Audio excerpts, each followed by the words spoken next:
Salve peixeiros, com muita honra, bem-vindos a mais um vídeo do canal SFC Raiz, agradecendo como sempre de coração ao número crescente de inscritos na página, mas se estiver vendo pela primeira vez, dessa sua colaboração também, não se esqueça de dar o seu like e também para compartilhar para os seus colegas santistas também, ajudar a desenvolver conteúdos desse espaço mais que 100% santista e torcendo para que este seja o último de 2023 com aquela sensação de não querer fazer de forma alguma, com dor de cabeça e com a sensação de que toda a nação santista deve estar nesse momento depois desse desastroso, histórico, catastrófico resultado de 7-1 na derrota ante o Internacional de Porto Alegre. O segundo jogo consecutivo de 6 pontos que nós perdemos, sendo o outro anterior diante do RB Bragantino em casa, e agora restando 10 jogos para terminar o Campeonato Brasileiro. Estamos neste exato momento na antepenúltima colocação de Brasileirão 2023. Enfim, é um vídeo que eu não gostaria de ter feito, mas eu só estou fazendo pelo que aconteceu no finzinho da transmissão da partida, com a imagem da torcida do Santos, mesmo com todos os gols que a equipe estava sofrendo, não deixando de pular, não deixando de incentivar, e com os jogadores reunidos logo depois desse desastre, reconhecendo isso. E é assim que tem que ser, embora, lógico, vai ter sempre uma ala dizendo que tem que ter protesto, tem que ter manifestações contra o treinador, contra o Marcelo, procurar outros treinadores. Não há mais tempo hábil para isso. Se houver, vai tumultuar mais ainda o ambiente. Então, é o que temos agora. Não vamos sair disso, não vamos desviar do foco. E a torcida, pelo que se consta, vai apoiar até o final, independente do que ocorrer. E é assim que tem que ser mesmo, porque o maior patrimônio do clube é a sua torcida e ela tem que demonstrar que, independente do que ocorrer futuramente, pelo menos a torcida está fazendo a sua parte. Não está deixando de incentivar, não está deixando de apoiar, que a grande razão de viver um clube é a sua torcida e vai sim assim até o final.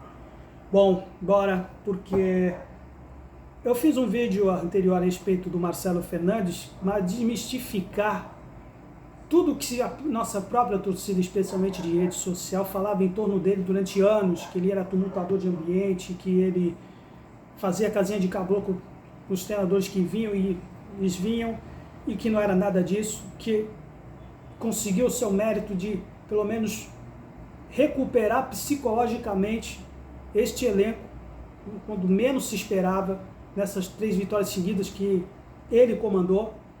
Mas isso não significa que ele também não seja passível de críticas e de erros também. E finalmente isso ocorreu nessa partida, que foi na leitura, o que cabe a ele, de perceber que o esquema tático dele pode ter servido contra o Bahia, pode ter servido contra o Vasco ou no Palmeiras, mas não vai ser toda hora que vai servir. E hoje se viu muito claro, à medida que o Santos tomava os gols, só depois, a partir do segundo tempo, com as mexidas, que realmente ele percebeu que uma equipe psicologicamente já abalada, com falhas individuais de alguns atletas, que acabou sucumbindo o elenco totalmente, começando já pelos 50 segundos com o gol contra do Kevson.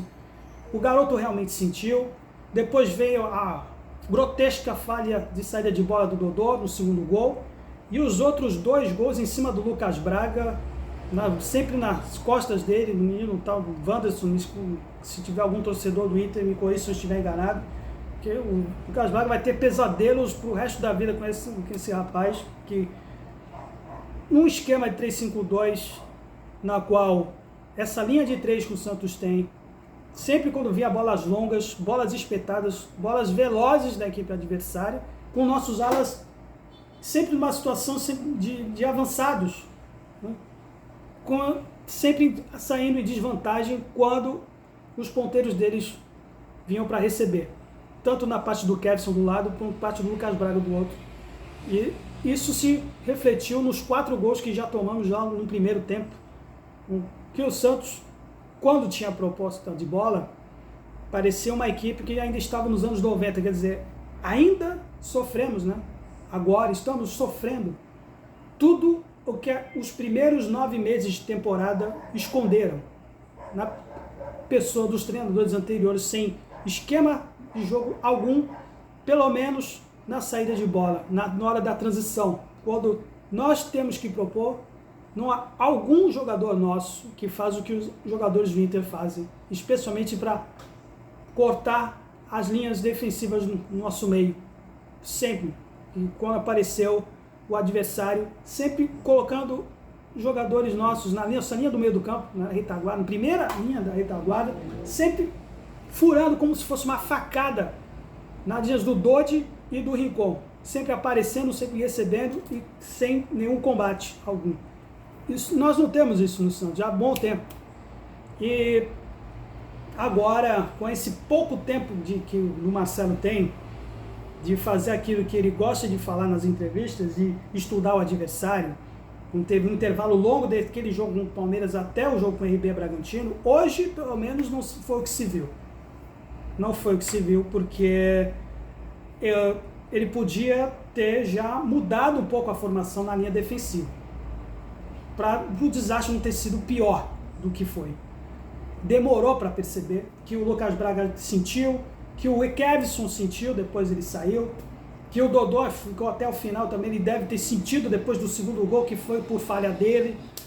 Mas agora é pensar, fazer aquilo que ele costuma fazer nas entrevistas, dizer nas entrevistas que ele declarou logo depois da sequência de 3 vitórias seguidas. Vai ter que formular algum plano B, formular alguma alternativa nessa linha, que ele agora vai ter dificuldades com os outros adversários, e que também espera-se que Jean Lucas individualmente, o Soteldo e o João Paulo, especialmente esses dois últimos, percebam que eles têm uma responsabilidade com este elenco limitado, e que não dá para largar a mão deles. Especialmente também o Soteldo, né, que ficou de fora por mais uma besteira que ele cometeu, ter xingado o árbitro sem necessidade alguma no jogo contra o América. Mais uma vez, ficamos sem o baixinho, mais uma vez sentimos que certos jogadores, certas referências não podem ficar de fora de um momento como esse, que isso sirva para eles próprios, nas certas atitudes dentro do campo. O João Paulo, por exemplo, né, que não jogou a partida e deu lugar ao Vladimir. E falando especialmente do Vladimir, que hoje demonstrou que não tem a menor possibilidade de defender o Vladimir nesse ponto. Aliás, eu não vou culpar o Vladimir, vou culpar quem teve a feliz ideia de trazê-lo de volta no momento que ele já estava pensando até em se aposentar, quando veio do Avaí. A gente não pode se esquecer disso. Infelizmente, o Vladimir, no retorno dele, está conseguindo suplantar o único bom momento que ele teve com a camisa do Santos, que foi o longínquo time do Paulista em 2015, na disputa de pênaltis. Depois disso, tudo que se viu a respeito do Vladimir, acho que manchou completamente a reputação dele, mesmo ele tendo a santicidade, mesmo ele sendo um atleta formado pelo Santos, mas demonstrou que ele podia estar agora encerrando a carreira numa equipe de Série C, e talvez a única serventia que ele tem neste elenco talvez seja de dar um apoio moral no vestiário, como jogador em fim de carreira. Porque não dá mais para contar com o Vladimir hoje profissionalmente numa equipe de ponta. É duro dizer isso, mas as duas bolas, especialmente no segundo tempo, o quinto e o sexto gol, totalmente defensáveis, não tem como passar pano para o Vladimir. Não tem mesmo. Não tem mesmo. Mas a responsabilidade, repito, tem que ser compartilhada com quem teve a ideia de pensar que ele ainda podia ser algum goleiro de ponta, alguma alternativa para o João Paulo. Mas outra coisa que, vamos dizer, o próprio Marcelo, por exemplo, ele cometeu o mesmo erro na etapa complementar dos seus antecessores, que ia combinar Thomas Rincon e Rodrigo Fernandes juntos. Que o quinto e o sexto gol, acho que foi latente isso, que deixou espaços no meio do campo, os buracos no meio do campo, uma equipe que recua demais o time do Santos, como já tinha acontecido no primeiro gol diante do RB Bragantino. É algo que é lacônico, é crônico desse time, e que o Marcelo precisa trabalhar agora nesse curto tempo de intervalo, de sequência de jogos que o Santos vai ter que apresentar até o dia 12 de novembro no São Paulo aqui, pelo calendário. Vamos encarar Coritiba já na quinta-feira, domingo Corinthians, daqui a 2 semanas, um intervalo de 2 jogos, 2 dias apenas para descanso, vamos enfrentar o Flamengo, depois talvez o único, vamos dizer assim, Cuiabá, dia 6 de novembro, 3 dias depois o Goiás, adversário direto na disputa do Z4, até o jogo com o São Paulo no dia 12, aí sim vão ter alguns período de descanso, que pode-se dizer de 10 dias, até a partida contra o Botafogo no dia 22 de novembro. Depois vamos ensaiar mais uma sequência de jogos entre jogos de domingo, fim de semana e meio de semana, até a última partida na Vila Belmiro, em 3 de dezembro, contra o Fortaleza, que espera-se que não seja o enterro de 110 anos de tradição, sem nunca ter caído para a Série B. Olha, eu podia ter falado aqui, talvez o Marcelo podia ter colocado o Maxi Silveira antes, já logo de início, mas embora muitos tenham até criticado que no jogo anterior diante do RB Bragantino ele fez isso e não funcionou muito bem, não tinha apresentado o mesmo desempenho, mas ele fez o gol de honra, demonstrou um pouquinho mais de mobilidade, por exemplo, do que o próprio Lucas Braga, o próprio Júlio César. Júlio César, que entrou junto com o Marcos Leonardo, começou jogando, mas como as bolas não vinham para os atacantes, não vinham com ele, tiramos essa alternativa também, né, para que a bola chegasse para o ataque. E na pessoa do seu Lucas Lima, de novo, que ficou um mero espectador na partida também. Dodi, pelo segundo jogo consecutivo, que teve chance, mais uma vez ele não conseguiu se reencontrar, assim como o próprio Nonato, que desde que ele veio para o Santos, ele não se reencontrou, não tem uma química com o elenco, parece que não sabe, dá a impressão que não sabe o que está fazendo dentro do Santos. E agora, assim, a parte psicológica que é a mais importante, a parte da cabeça que é a mais importante, desse desastre, desse baque que a gente precisa trabalhar, porque senão, se o psicológico estiver ruim, não vai adiantar um jogador de ponta, não vai adiantar esquema tático, aí é só dizer que nem colocar o time em campo nesses 10 jogos aí e perder para o WO. E não pode ser assim, lógico que não.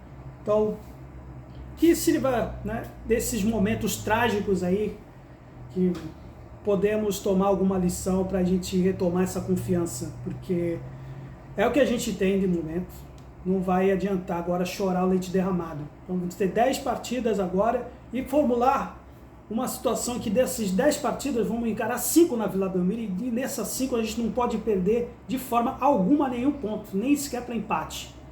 Esses 5 jogos, pelo menos na Vila, tem que ser 15 pontos dentro de casa.